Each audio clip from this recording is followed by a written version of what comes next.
Assalamualaikum warahmatullahi wabarakatuh.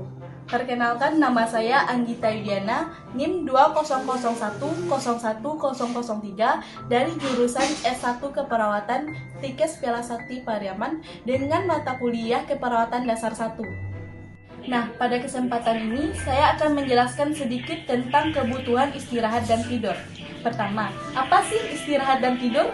Istirahat adalah suatu periode biasanya terjadi inaktivasi, dan hal tersebut berkaitan dengan relaksasi secara simultan dari tubuh dan pikiran seseorang.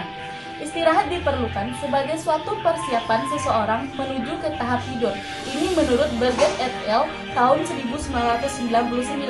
Dan tidur adalah suatu keadaan di mana terjadi penurunan dari persepsi dan reaksi individu terhadap lingkungan sekitarnya. Ini menurut Heiter 1980 dan dalam Kozier 1992.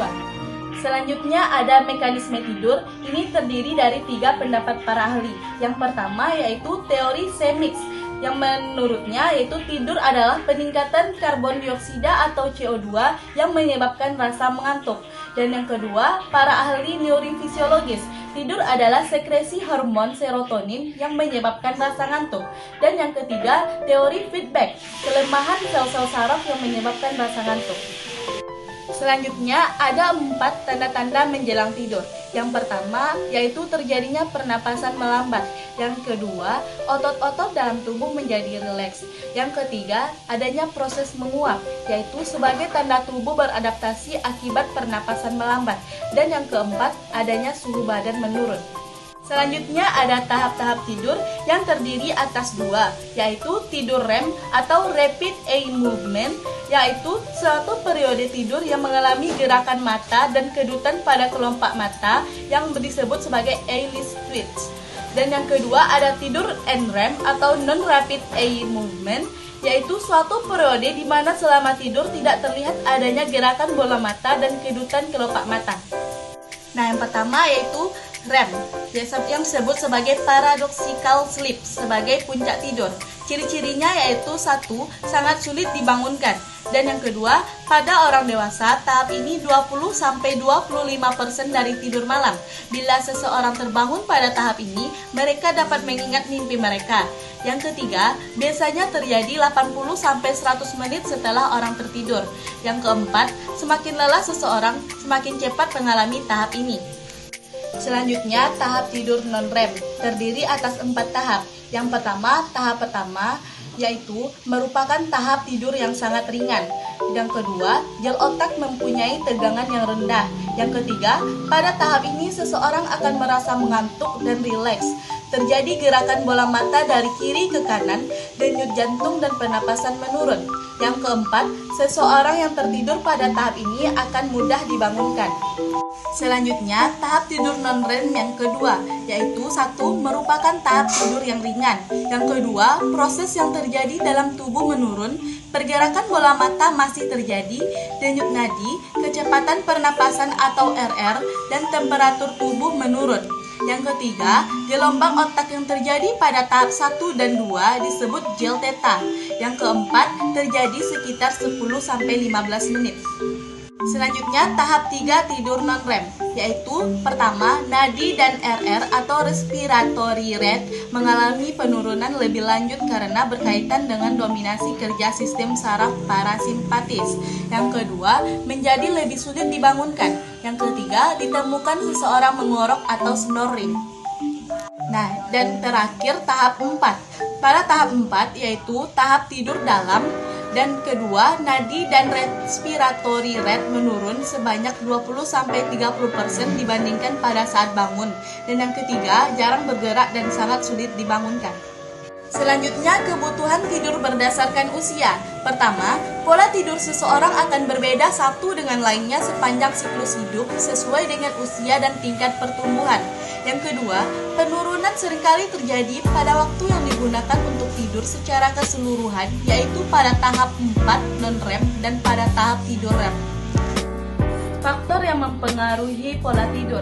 Terdapat 7 faktor yang mempengaruhi pola tidur. Pertama, penyakit fisik atau illness, yaitu rasa sakit yang diderita oleh klien dapat mengakibatkan seseorang sulit tidur. Demikian juga dengan gangguan pernapasan. Contohnya, nafas, hipoksia atau hiperkapnia. Yang kedua, penaikan sekresi asam lambung selama tidur REM dapat mengakibatkan pola tidur seseorang terganggu karena rasa sakit yang ditimbulkan oleh iritasi pada lambung. Yang ketiga, penyakit hipertiroidisme menyebabkan perpanjangan waktu pre-sleep sehingga seseorang mengalami kesulitan untuk tidur.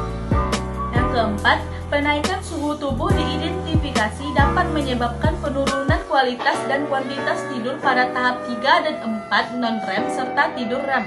Yang kelima, seseorang yang mengalami gangguan perkemihan pada malam hari sering terbangun hanya untuk berkemih dan hal ini terkadang membuat seseorang tersebut mengalami kesulitan untuk tidur kembali.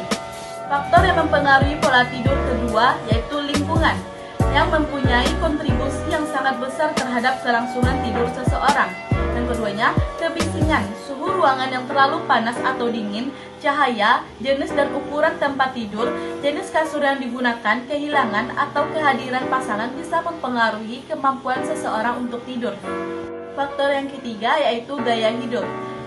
Seseorang yang mengalami kelelahan akan mudah untuk tidur, dan kelelahan mempengaruhi pola tidur seseorang, di mana semakin seseorang merasa lelah maka periode REM semakin singkat. Selanjutnya, faktor yang keempat yaitu stres psikologis adalah kecemasan menekan kadar norepinefrin dalam darah sebagai hasil dari stimulasi sistem saraf simpatis. Yang kedua, perubahan zat kimia ini menyebabkan seseorang mengalami kesulitan untuk mencapai tahap tidur 4 non-REM dan REM serta perubahan waktu untuk bangun.